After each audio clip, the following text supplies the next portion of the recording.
Well, let's get the opposition's take now on the federal budget. Joining us right now is the Conservative finance critic, Jasraj Singh Hallan. Mr. Singh Hallan, good to see you again. Thank you for being here. Thanks for having me.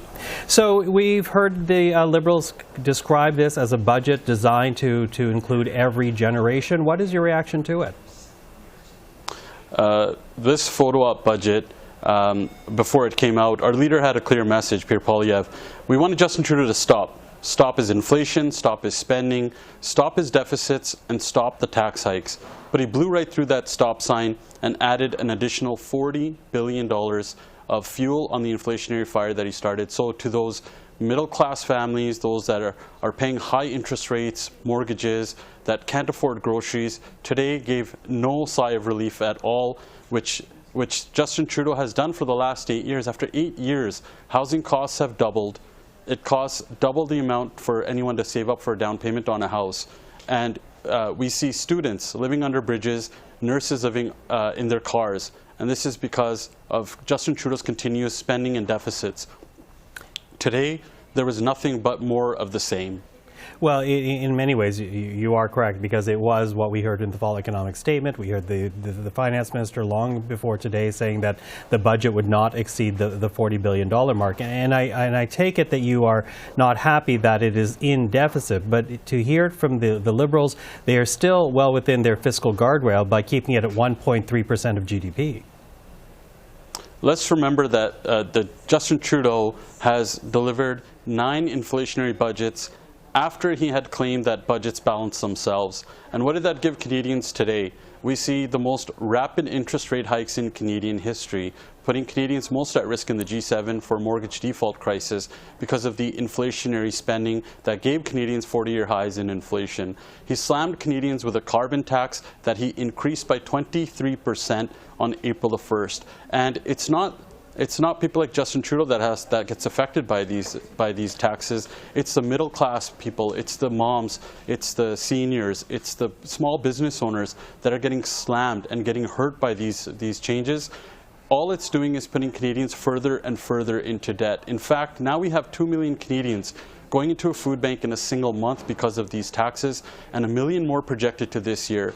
And it's sad to see that 1/3 of the people going to food banks today are children. This is after 8 years of Justin Trudeau's non-stop deficit spending, supported by the NDP. We had 3 clear demands to support this budget. Number 1, we wanted them to axe a tax, pass Bill C-234 in its original form to help bring down the cost of food by eliminating the carbon tax for our farmers. Number 2, we wanted them to build more homes, not more bureaucracy, by incentivizing municipalities to have 15% more permits closed. They did not do that. Number 3, cap the spending. Introduce a dollar-for-dollar law. For every dollar spent by a department, there should be $1 of saving found. Many small businesses and families are doing that in their own homes.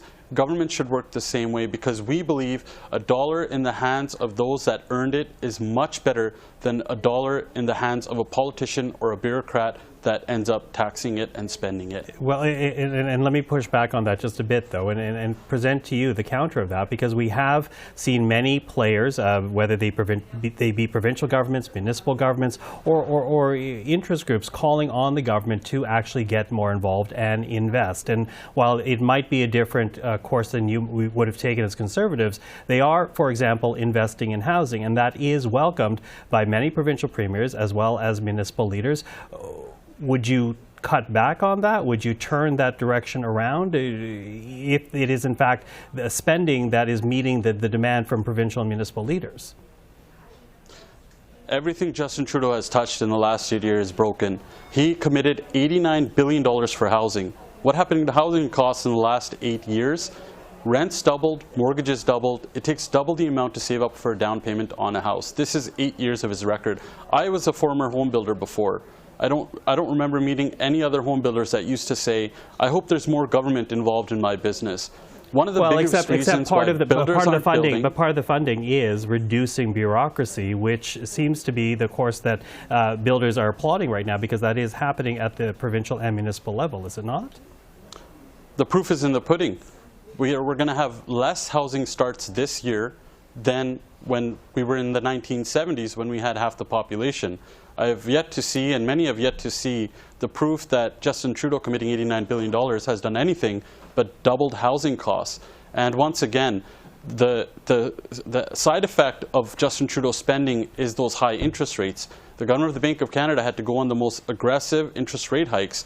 Those interest rate hikes are keeping builders from building, buyers from buying, developers from developing. And at the end of the day, Canadians are suffering because there's a housing crisis.